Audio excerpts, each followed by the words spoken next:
तान्या हमेशा शैतानियां करती रहती थी। खेलकूद की शौकीन तान्या कभी इधर भागती कभी उधर भागती। बस उसे कोई पढ़ने को ना कहे। अगर किसी ने पढ़ने को कह दिया तो मानो उसकी जान ही मांग ली हो। उसे पढ़ना बिल्कुल भी अच्छा नहीं लगता था। तान्या चाहती थी कि वह हमेशा खेलती कूदती रहे और उसकी माँ उसे रोज शाम को पढ़ने के लिए बिठा देती थी। एक दिन तान्या अपना सबसे पसंदीदा खेल खेल रही थी।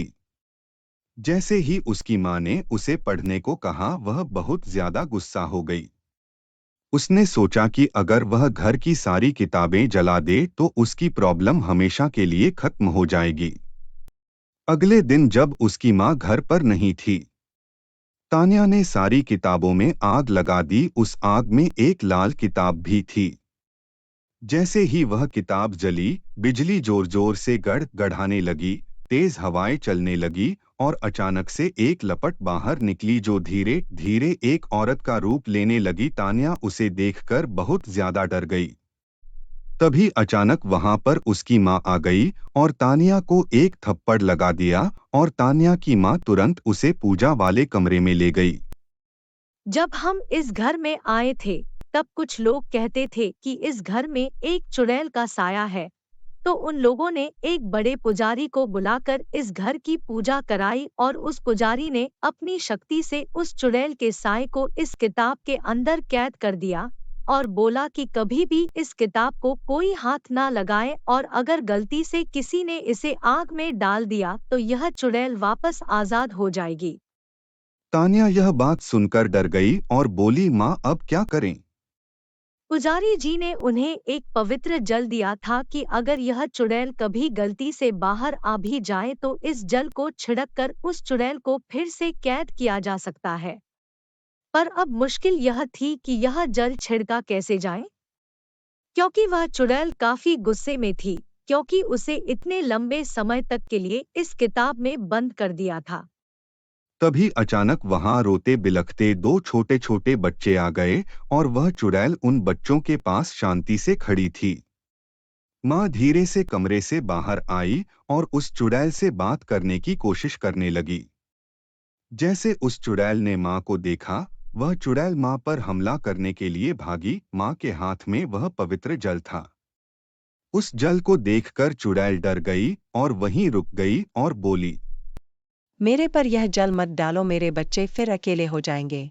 तुम्हारे साथ क्या हुआ था?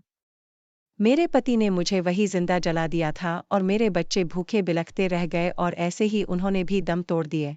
बस अंतर इतना रहा कि मैं तो चुड़ैल बन गई और मेरे बच्चे भूत बन गए। तब से हम यहीं रहते थे।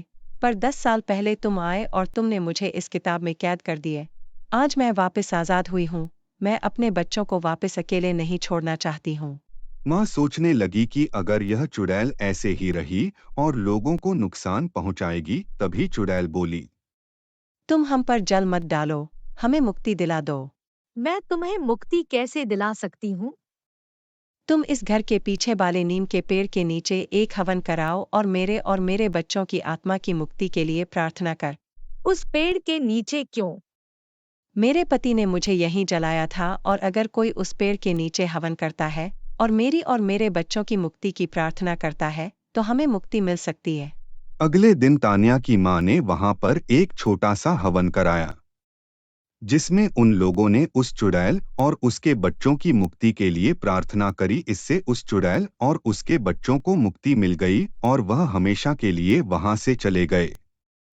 और तान्या को भी यह बात समझ आ गई कि हमें ऐसे सारी किताबें नहीं जलानी चाहिए और हमें पढ़ना भी चाहिए, जिससे हम अच्छे और समझदार इंसान बन सके। इस कहानी से हमें यह सीख मिलती है कि कोई इंसान जन्म से बुरा नहीं होता, हालात उसे बुरा बना देते हैं। उसे अपने आप को सुधारने का मौका देना चाहिए।